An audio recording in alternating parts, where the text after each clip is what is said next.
नमस्कार, जनवार्तामध्ये आपलं स्वागत। सर्वप्रथम पाहूया ठळक बातम्या।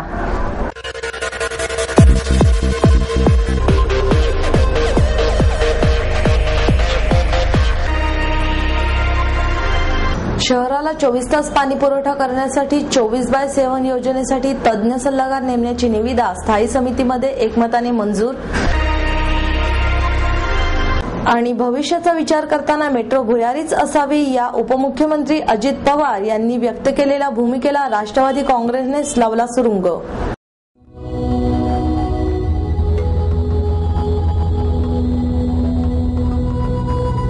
भृगु संहिता से जानिए आपके पिछले जन्म के बारे में, जानिए आपके इस जन्म के बारे में, जानिए आपके अगले जन्म के बारे में।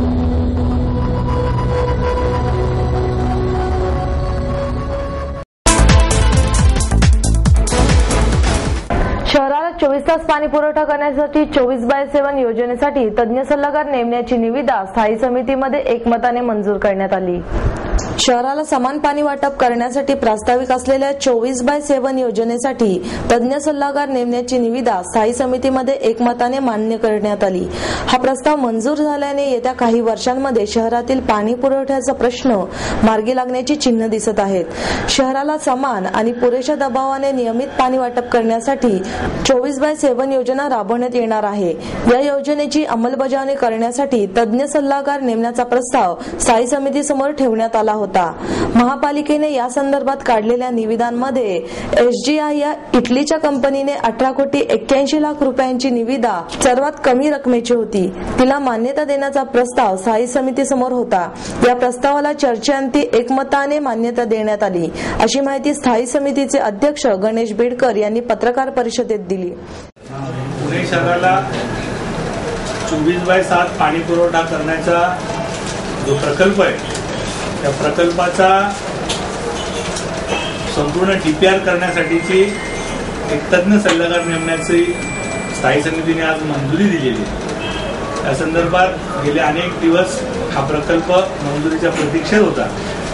त्यामुळे पुणे शहराच्या पुढच्या 30 वर्षाच्या संपूर्ण पाण्याच्या नियोजनाच्या संदर्भातला एक महत्त्वपूर्ण निर्णय आज स्थायी समितीत आम्ही घेतलेला आहे। या 3 टप्प्यात हा प्रकल्प करण्याचं संपूर्ण प्लॅनिंग आहे। पहिल्या टप्प्यात पहिल्या 6 महिन्यात त्याचा संपूर्ण डिटेल प्रोजेक्ट रिपोर्ट करणे, त्याच्यासाठीच्या मंजुऱ्या आणणे, त्यानंतर प्रत्यक्ष निविदा काढून या संदर्भातलं संपूर्ण इम्प्लिमेंटेशन त्या निविदांचं काम करून घेणे हे 5 वर्षाचं आहे। आणि त्याच्यानंतर 5 वर्ष हे संपूर्ण त्याची देखभाल दुरुस्ती करण्याचं काम या कन्सल्टंटला करायचंय। इटलीच्या एका SGI नावाच्या कन्सल्टंटला हे काम मिळालंय। 18 कोटी रुपयात त्यांनी पुढच्या 11 वर्ष हे काम करायचं हे निविदा आहे।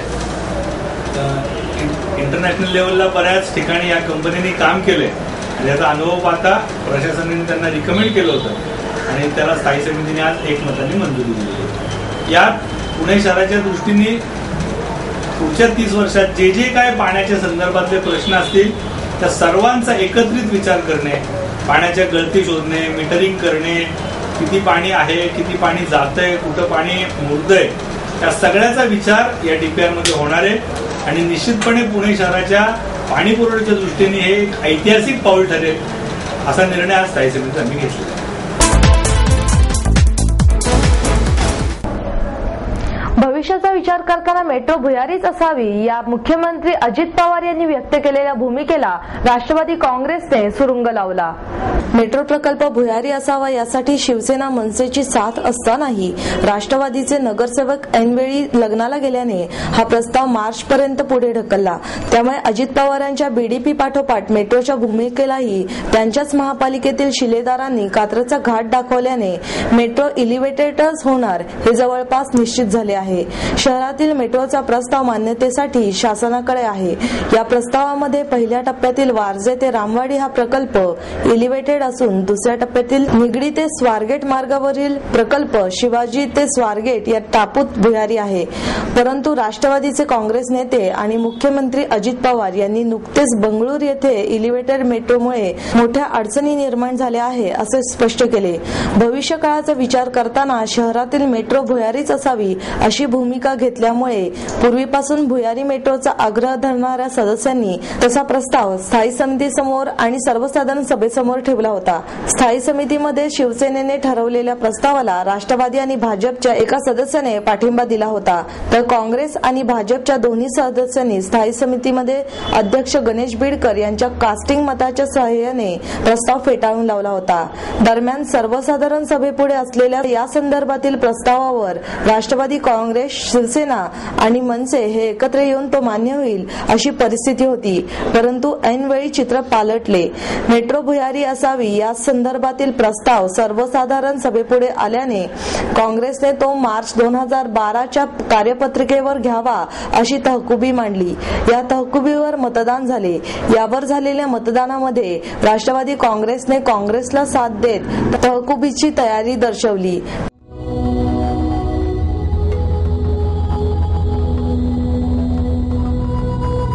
भृगु संहिता से जानिए आपके पिछले जन्म के बारे में, जानिए आपके इस जन्म के बारे में, जानिए आपके अगले जन्म के बारे में.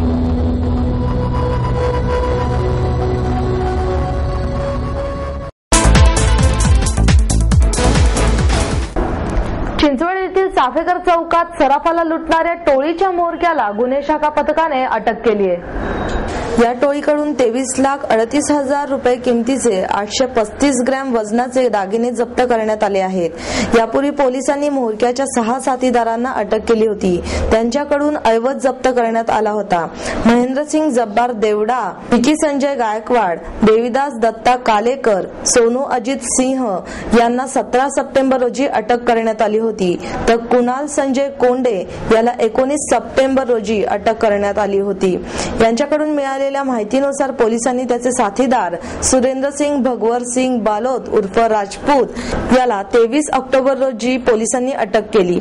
भरत कुमार बिस्मिल जैन हे निगडी येथील सोनीग्राम व ओम ज्वेलर्सला दागिन्यांची डिलिव्हरी देण्यासाठी दिनांक 8 सप्टेंबर रोजी चाफेकर चौकातून जात असताना पांढऱ्या रंगाच्या टाटा सोमोमधून आलेल्यांनी त्याचे अपहरण केले. आरोपींनी जैन यांच्याकडील 67,67,500 रुपये किमतीच्या अंगठ्या, मंगळसूत्र, ब्रेसलेट, पेंडंट आदी दागिने जबरदस्तीने चोरले. आरोपी विरुद्ध चिंचवड पोलीस ठाण्यात गुन्हा दाखल करण्यात आला. गुन्ह्याचा समांतर तपास विशेष तपास पथकाने पोलीस निरीक्षक सुनील पवार यांच्याकडे सोपवण्यात आला. गुन्हे शाखेचे अतिरिक्त आयुक्त अनंत शिंदे, उपायुक्त राजेश बनसोडे, सहाय्यक आयुक्त विनोद सातव यांच्या मार्गदर्शनाखाली निरीक्षक पवार, कर्मचारी अशोक भोसले, सिकंदर जमादार, सुधीर साकोरे, असलम अत्तार, शिवानंद स्वामी, तानाजी कांबळे, सिचन कोकरे, गुंसिलम रंगम, सुधीर मोरे यांच्या पथकाने आरोपींचा माग काढला. जैन यांना लुटणारा टोळीचा म्होरक्या राजस्थानमध्ये असल्याची माहिती पोलिसांना मिळाली. तेथील बातमीदारांकडून अखेर देवडाची माहिती मिळाली आणि पोलिसांनी त्याला गजाआड केले. आतापर्यंत पोलिसांनी 1,336 ग्रॅम वजनाचे दागिने, रोख रक्कम, 5 मोबाईल हँडसेट, बॅग, कपडे, होंडा ऍक्टिव्हा अशा एकूण 41,21,248 रुपयांचा माल हस्तगत केला आहे. देवडाचे 4 वर्षापासून पुनावळे येथे रेडीमेड कपड्याचे दुकान होते. त्याचवेळी बलोदने दिलेल्या माहितीवरून आरोपींनी जैन यांना लुटण्याची योजना आखल्याचे पोलिसांच्या तपासात निष्पन्न झाले आहे. 8/9/2011 रोजी फिर्यादी भरत कुमार बस्तिमल जैन हा एक सोनार आहे. तो सोनं डिलिव्हरी करत असताना 7 इसमाने त्याला सुमोमध्ये इंटरसेप्ट करून त्यांनी त्याला किडनॅप केले आणि त्याच्याकडचे 67 लाखचं सोनं त्यांनी पळवून त्याला सोडून दिले होते. फिर्यादीवरून आपले SITचे PI सुनील पवार व त्यांचा स्टाफ त्यांनी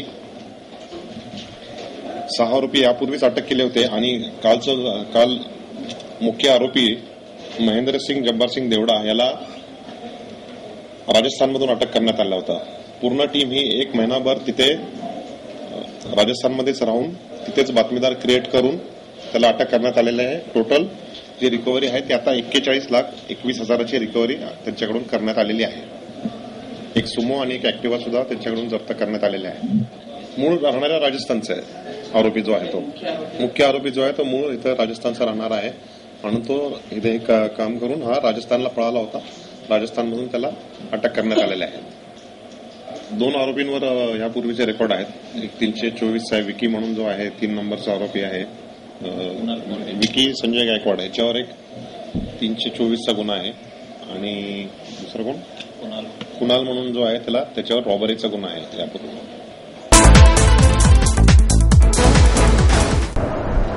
PR धर्माधिकारी यांच्या चित्रखजिन्याचे प्रदर्शन बालगंधर्व कलादालनात आयोजित करण्यात आले आहे। ज्येष्ठ चित्रकार रवी परांजपे यांच्या हस्ते प्रदर्शनाचे उद्घाटन झाले।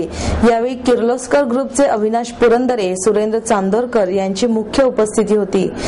या चित्रातून सौंदर्य दृष्टी दिसते, आधुनिकतेच्या प्रवाहात लोकांची ही सौंदर्य दृष्टीच हरवत चालली आहे अशी खंत परांजपे यांनी व्यक्त केली। व्यवसायाने कला शिक्षक असलेले धर्माधिकारी यांनी किर्लोस्कर, स्त्री, मनोहर या मासिकांच्या मुखपृष्ठाचे संग्रह केले होते। त्यांच्याकडे तब्बल 300 मुखपृष्ठांचे संग्रह आहेत। सेवानिवृत्तीनंतर त्यांनी या मुखपृष्ठांची वैशिष्ट्ये टिपली, त्याच्यातील चित्रकाराच्या कल्पनेचे बारकावे टिपले। बाळासोबत खेळणारी, प्राणी पक्षी यामध्ये रमलेली स्त्री, वाचन करणारी, प्रसन्न मुद्रेतील, प्रियकरासोबत एकांतातील स्त्री, ग्रामीण भागातील स्त्री, चेहऱ्यावर वृद्धपकाळाच्या खुणा दिसणारी महिला अशी स्त्रीची विविध रूपे या प्रदर्शनातून व्यक्त होतात। केंद्र सरकारने भटक्या जाती जमातींना आदिवासी दर्जा देण्यासाठी महासंघाच्या वतीने जिल्हाधिकारी कार्यालयासमोर धरणे आंदोलन करण्यात आले। भटक्या जाती जमातींपैकी भटक्या समाज बांधवांची अवस्था गंभीर आहे। त्यांच्या उदरनिर्वाहासाठी भटकंती करून पोट भरावे लागत आहे। जोशी, गोंधळी, नंदीवाले, नागपंथी, डवरी, गोसावी आदी समाज आजही भटक्यात अडकला आहे। त्यांच्याकडे कोणतेही कागदपत्र नाही, जातीचा दाखला, रेशन कार्ड, नागरिकत्वाचा दाखला, दारिद्र्य रेषेखालचा दाखला असे कोणतेही दाखले नाहीत। भटक्या जमातींची जातीनिहाय जनगणना करण्यास सरकार टाळाटाळ करीत आहे। भटक्यांच्या एकूण लोकसंख्येच्या पूर्व अंदाजित लोकसंख्येवर विकास निधी आणि आरक्षणे देण्यात येणार असल्याने ही भटक्या जातींवर अन्यायकारक आहे। त्यामुळे जातीनिहाय जनगणना होण्याची मागणी महासंघाने केली आहे। जातीच्या दाखल्यासाठी 67 सालच्या पुराव्याची अट शिथिल झाली पाहिजे अशी मागणी यावेळी आंदोलकांनी केली। या संदर्भातील निवेदन जिल्हाधिकारी कार्यालयात देण्यात आले। यावेळी महासंघाचे सचिव नंदकुमार जोशी, दिलीप परदेशी, भालचंद्र सावंत, कल्पना पवार, अविनाश टिळेकर, मूर्तिकाल राठोड, सलीम शेख आदींसह महिला कार्यकर्त्या उपस्थित होत्या। जाती जमातीची जात न्याय जनगणना झालीच पाहिजे। ती सर्वेक्षणात्मक जरी असली तरी आमच्या दृष्टीने जी सर्वेक्षणात्मक करताना सरकार आम्हाला धोका देते याची आम्हाला जाणीव होते। त्याचबरोबर भटक्या जाती जनगणनेच्या आधारे जी जनसंख्या समाजासमोर येईल या जनसंख्येच्या प्रमाणात आमच्या आरक्षणामध्ये वाढ झाली पाहिजे, शैक्षणिक सवलतीत वाढ झाली पाहिजे।